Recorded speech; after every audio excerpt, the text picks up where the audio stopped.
O Pierre Bourdieu foi um sociólogo francês que viveu de 1930 até 2002. Ele é um dos sociólogos mais lidos, mais importantes da atualidade. E para a gente entender muito bem o seu pensamento, nós temos que compreender o seu conceito de hábitos e o conceito de campo, que é o que nós vamos estudar nesse vídeo.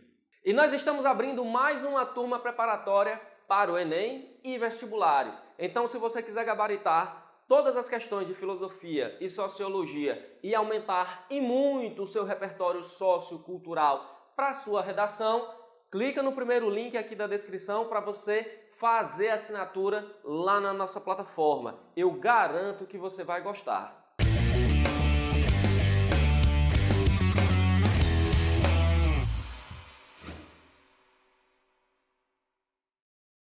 Desde o início da sociologia, os sociólogos vêm se perguntando por que é que nós vivemos em um sistema de classes sociais e também o que é que determina a reprodução desse sistema. Eu não vou dizer para vocês se foi a melhor resposta ou não, até mesmo porque eu não quero fazer nenhum juízo de valor, mas a resposta que o Marx deu foi assim a que teve mais adeptos. E que resposta foi essa? O Marx diz que a reprodução do sistema de classes se dá por causa da nossa estrutura econômica. E o Pierre Bourdieu, apesar de ser um marxista, ele vai discordar do Marx. Ele vai dizer que a economia influencia sim a reprodução do sistema de classes, mas não é um único fator e nem é um fator assim preponderante. O que é que vai definir o sistema de classes? É o hábitos.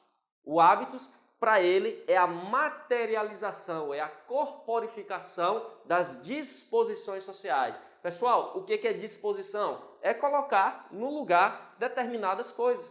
Cada coisa tem o seu lugar.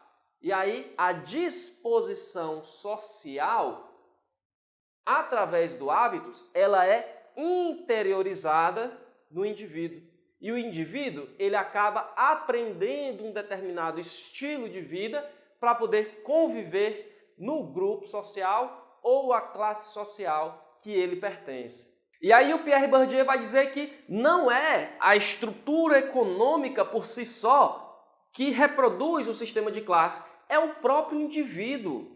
O próprio indivíduo aprende a viver na classe social ou no grupo social que ele pertence e ele conscientemente ou inconscientemente, reproduz essa classe social e com isso vai reproduzir todo o sistema de classe social. O Bourdieu nos ensina que o hábitos é como se fosse um carimbo que marca na mente e nos corpos dos indivíduos a ordem social. Nos corpos, sim, a forma com que nós nos apresentamos, a forma com que nós agimos, a forma até com que nós tratamos o nosso corpo para nos apresentarmos à sociedade, tudo advém do hábitos. E sabe como é que isso acontece? Ele vai dizer que o indivíduo, desde muito cedo, participa de círculos sociais. Que círculos sociais são esses? A família, a escola e os próprios amiguinhos, desde o início da nossa vida. Esses círculos sociais interiorizam suas normas no indivíduo. A família, a escola, os amigos imprimem a ordem social na mente da criança. Da criança, Anderson, mas a gente não estava falando do indivíduo? Mas o Pierre Bourdieu, ele estudou e muito o tema da educação e ele tem muita propriedade para falar sobre isso. E essa troca de termos, pessoal, tem um peso muito grande, porque quando a gente pensa em indivíduo, a gente já pensa aquele indivíduo do liberalismo, que é aquele ser já adulto, racional, capaz de tomar suas próprias decisões e que ele escolhe de livre e espontânea vontade os seus valores, os seus hábitos, as suas crenças, a sua vida. É ele que é o senhor de toda a sua vida que vai... Não, nada disso. A criança, ela não tem defesa nenhuma contra a inserção, contra a interiorização das normas dos círculos sociais que ela pertence. O indivíduo, antes de ser um indivíduo, é uma criança. Qual é a defesa que uma criança tem sobre os pais? que estão colocando determinados valores na criança. Qual é a defesa que a criança tem sobre a escola que está lhe ensinando determinados assuntos? Ah, eu não quero aprender sobre isso não. Meu amigo, aqui você tem que estudar isso ou você está fora do sistema. E aí você vai ser um pária, vai viver aonde? A criança não tem defesa contra o grupo de amiguinhos que ela tem que lhe passa uma determinada visão sobre o mundo. E aí essa criança que vai aprendendo determinados valores de forma exterior, coercitiva, essa criança vai se tornar um adulto, e aí o adulto, o indivíduo, esse sim é o indivíduo, ele vai já ter aprendido um estilo de vida para viver em uma determinada classe social. E aí é nesse sentido que o indivíduo vai reproduzir o sistema de classe, porque ele aprendeu a viver naquele grupo, naquela classe social. E para chegar a essas conclusões, o Pierre Bourdieu, que é um sociólogo, sociologia é ciência, segundo Durkheim, ele tem que fazer pesquisa empírica, ele tem que fazer pesquisa de campo. E aí, na década de 1960, lá na França, ele vai fazer essa pesquisa de campo. Ele vai pesquisar quais são os gostos e os comportamentos de quem? Da classe alta e da classe trabalhadora. E aí ele descobre o quê? Que a classe alta gosta de poesia, filosofia, de discutir política, gosta de música clássica, de teatro clássico, gosta de que mais? Gosta de fazer trilha, de ir acampar, gosta de viajar para aumentar o seu repertório cultural, enquanto que a classe trabalhadora gosta de quê? De romance, de revista, de novela, gosta de aposta, jogo do bicho, jogo de azar, carta, baralho, dominó, gosta de carros de luxo, de se endividar para ter objetos que vão lhe trazer algum status social, alguma satisfação. E aí o Bourdieu vai dizer que isso é assim. Por quê? Porque a classe alta tem uma determinada essência que faz com que ela goste disso daqui, e a classe trabalhadora tem uma determinada substância intrínseca, um determinado ser que faz com que eles gostem disso aqui, como dizia o Aristóteles, ou porque a classe trabalhadora tem que gostar disso e a classe alta tem que gostar disso, porque Deus quer. É uma explicação divina? É uma explicação metafísica para isso aqui? Não. Simplesmente porque os trabalhadores crescem aonde, pessoal? Numa família de trabalhadores. Participam, frequentam escolas de trabalhadores, onde a maioria das crianças são filhos de trabalhadores. Os amiguinhos dessas crianças, filhos de trabalhadores, são quem? Os filhos dos outros trabalhadores. E aí, dentro desse grupo social, essas crianças vão aprender a gostar disso. E as outras crianças vão aprender a gostar disso. E aí, ao gostar dessas coisas aqui, ao ter esses valores, essas crenças, esses comportamentos, essas crianças da classe trabalhadora vão continuar na classe trabalhadora e as crianças da classe alta vão continuar, dar continuidade à classe alta. E é assim que o indivíduo vai reproduzindo o sistema de classe.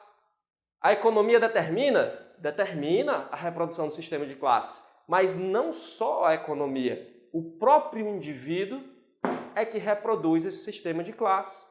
Os hábitos, pessoal, são estruturas estruturantes. O que é isso? Estrutura é algo já pronto e acabado. É daquele jeito e pronto. Quando você chega lá, ela já tem as suas regras, as suas normas, os seus valores. Ou você se adapta ou você sai. E elas são estruturantes porque elas se autoalimentam. Aquela estrutura, ela vai bastar a si mesma e ela tem regras que fazem com que ela se mantenha. Não existe nenhuma fundamentação metafísica, uma fundamentação teológica para que aquela estrutura seja daquele jeito. As regras daquela estrutura são de uma maneira tal que mantém toda aquela estrutura da forma que ela é. E o hábitos é exatamente isso. O hábitos, ele vai fazer com que o indivíduo aprenda as normas, as regras, os valores daquela estrutura estruturante e, com isso, consiga viver dentro daquela estrutura, consiga o quê? Agir em um determinado campo. O que é esse campo, pessoal? É o espaço de atuação do indivíduo na sociedade. O indivíduo pode ser da classe C e frequentar lugares da classe A, da classe B, ter valores e alguns comportamentos de outras classes. E então, vamos aqui, eu tenho determinada classe A, B, C, D. Qual é o campo em que o indivíduo aprende a se locomover na sociedade? Pode ser isso aqui, ó. Pode ser isso aqui. Pode ser só o quê? Só aqui. O indivíduo, ao possuir determinado hábitos, ele vai aprender a circular em um determinado espaço social. Ele não vai ficar restrito a uma determinada classe ou grupo. E aí, o seu hábitos é que vai lhe dar um senso particular de pertença a um determinado campo e não só a uma determinada classe social. E então, esse indivíduo, ao participar dessas estruturas e dessas instituições, ele interage com essas estruturas e essas instituições. E aí a gente tem que dizer que é dessa interação entre essas estruturas e instituições e as mentes subjetivas desses indivíduos que participam dessas estruturas é que é criado o hábitos.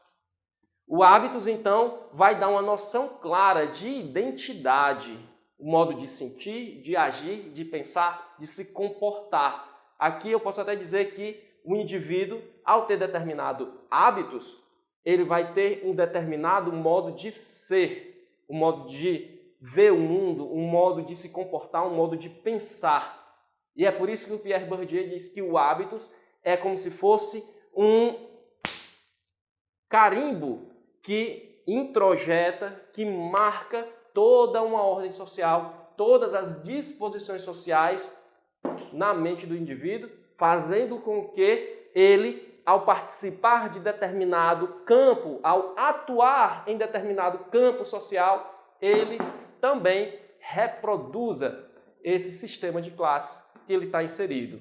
Então, pessoal, o hábitos é uma estrutura estruturante formada por um conjunto de disposições sociais que introjetam, que marcam na mente do indivíduo um determinado estilo de vida, um determinado modo de ser. E é esse modo de ser que vai determinar a amplitude do campo de atuação do indivíduo na sociedade. Ele vai ser um indivíduo que nasce em uma classe social e morre atuando apenas nessa classe social, ou ele vai ser um indivíduo que sabe se locomover entre as classes sociais, vai passar dessa para essa, vai ter uma amplitude maior.